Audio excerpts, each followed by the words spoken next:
Hello guys, welcome to my channel. Welcome back to another video. And allied health science వాళ్ళకు welcome. So second phase dates అయితే ఇచ్చినారు guys. So most awaited thing అనమాట. మనము ఈ వీడియోలో ఏమేమి mistakes avoid చేద్దాము సెకండ్ ఫేజ్లో అనేది మాట్లాడుకుందాం. ఇంకోటి ఏంటంటే వేకెన్సీ లిస్ట్ ఎట్లా చూడాలని కూడా నాకు కామెంట్ చేసినారు గైస్. సో ఏంటంటే మీరు ఈ వీడియో కొంచెం జూమ్ చేసుకొని, అంటే కొంచెం లెంత్ పెట్టుకుంటున్నారు చూడండి, కొంచెం జూమ్ చేసి చూసుకోండి. అండ్ ఇంకో క్వశ్చన్ అడుగుతా, పుష్ప మూవీ ఎవరు చూసారో కామెంట్ చేయండి. నేనైతే ప్రీమియం షోక్ పైన ఇచ్చిపాడు ఉందన్నమాట మూవీ. సూపర్ గూస్ బంప్స్ అన్నమాట. ఇంకా సో మనం మూవీ రివ్యూస్ ఆపేసి మన రివ్యూ అయితే చూద్దాం.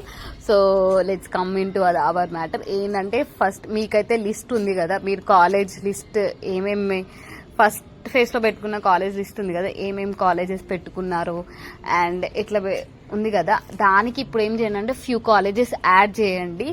అండ్ ఇప్పుడు కొంత యాడ్ చేసి మళ్ళీ అప్లోడ్ చేయండి. కొన్ని ఎక్కువ కాలేజెస్ యాడ్ చేయండి.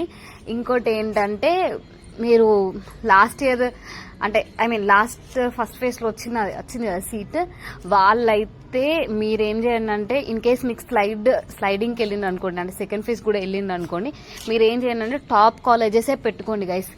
లేకపోతే మీకు ఏదన్నా టాప్ కాలేజెస్ వదిలేసి వేరే ఏదైనా కాలేజ్ పెట్టుకున్నారు అనుకోండి, మీకు అదే వస్తుంది.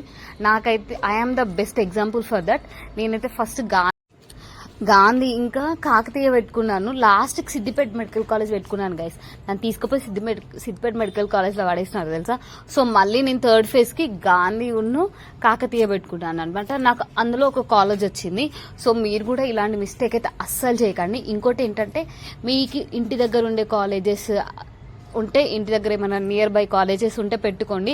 సో ఇన్ కేస్ మీకు నియర్ బైలో ఏ కాలేజ్ లేకపోయినా మీరు దూరం వెళ్ళాల్సిందే అని అనుకుంటే, కొంతమంది రిమ్స్ వచ్చింది, కొంతమందికి హైదరాబాద్ అందరికీ సెంటర్ పాయింటే.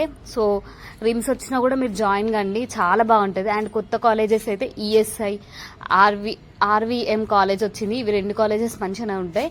అండ్ ఇదేంటి మహావీర్ కాలేజ్ కూడా చాలా బాగుంటుంది గైస్.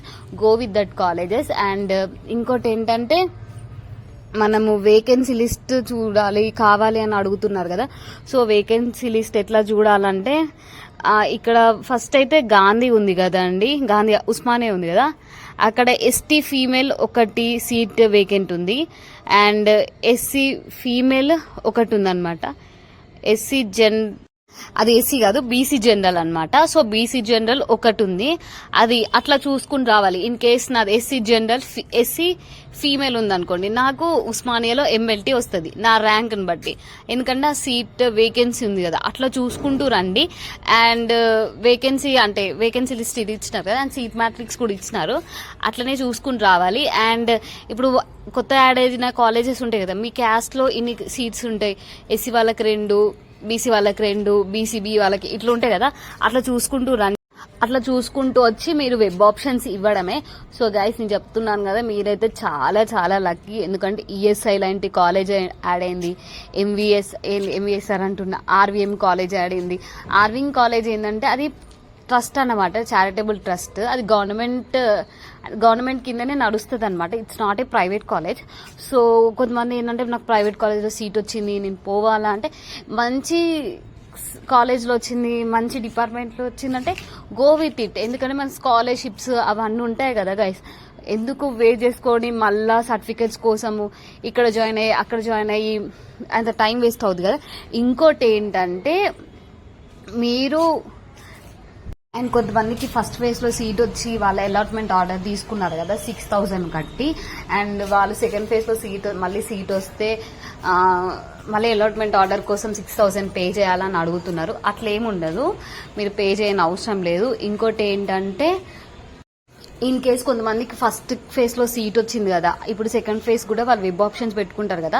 ఇన్ కేస్ మీకు సెకండ్ ఫేజ్లో సీట్ రాలేదు అనుకోండి, మీకు ఫస్ట్ ఫేజ్ సీట్ ఏం క్యాన్సిల్ కాదు. ఇన్ కేస్ మీకు ఫస్ట్ ఫేజ్లో సీట్ వచ్చింది, సెకండ్ ఫేజ్లో సీట్ వచ్చింది, ఇప్పుడు ఫస్ట్ ఫేజ్ నుంచి సెకండ్ ఫేజ్కి వెళ్తారు కదా, అప్పుడు సెకండ్ ఫేజ్లోకి కంపల్సరీ జాయిన్ కావాలి. లేకపోతే ఫస్ట్ ఫేజ్ సీట్ క్యాన్సిల్ అవుద్ది, సెకండ్ ఫేజ్లో కూడా సీట్ క్యాన్సిల్ అవుద్ది. మీరు పక్కా రిపోర్ట్ చేయాల్సిందే. సెకండ్ ఫేజ్లో మీకు వస్తే మీకు ఇష్టం ఉన్నా లేకపోయినా అక్కడ పోయి రిపోర్ట్ చేయాల్సిందే, అంతే. ఇంకా సో నా ఒపీనియన్ ఏంటంటే, ఇన్ కేస్ మీకు ఫస్ట్ ఫేజ్ లో మంచి సీట్ వచ్చింది, దూరమైన పర్లేదు, అని మంచి డిపార్ట్మెంట్లో వచ్చింది కానీ దూరం ఉంది అంటే కొంచెం కష్టపడండి గైస్. ఏం కాదు, కష్టపడితే పోయేది ఏం లేదు కదా. కష్టపడితే మంచిగా ఒక మంచి డిపార్ట్మెంట్లో ఉన్న సాటిస్ఫాక్షన్ అయితే మనకు ఉంటుంది కదా. సో కష్టపడండి, ఏం కాదు. నాకు మా ఇంటికి పోనీకి కూడా 7 hours జర్నీ చేయాలి నేను. సో నేను కూడా కష్టపడుతున్నాను. ఎవరైనా కష్టపడితేనే వస్తుంది కదా. సో ఈ ఒక 4 years కళ్ళు మూసుకుంటే అయిపోతుంది. సో ఇంకా ఏమైనా డౌట్స్ ఉంటే నాకు చెప్పండి. స్కాలర్షిప్ గురించి కూడా రేపు వీడియో చేస్తా. So bye guys, take care, subscribe to my channel. ఏ డౌట్ ఉన్నా నాకు కంపల్సరీగా కామెంట్ చేయండి guys. Definitely I will give reply. So take care guys, subscribe చేయండి, కామెంట్ చేయండి, షేర్ చేయండి వీడియో. సో లైవ్ గురించి అయితే ఏం చెప్పట్లేదు కదా. మండే అయితే పెడదాం. ఎవరికైతే లైవ్ కావాలో కామెంట్ చేయండి, మండే రోజు పెడతాం. Bye guys, take care.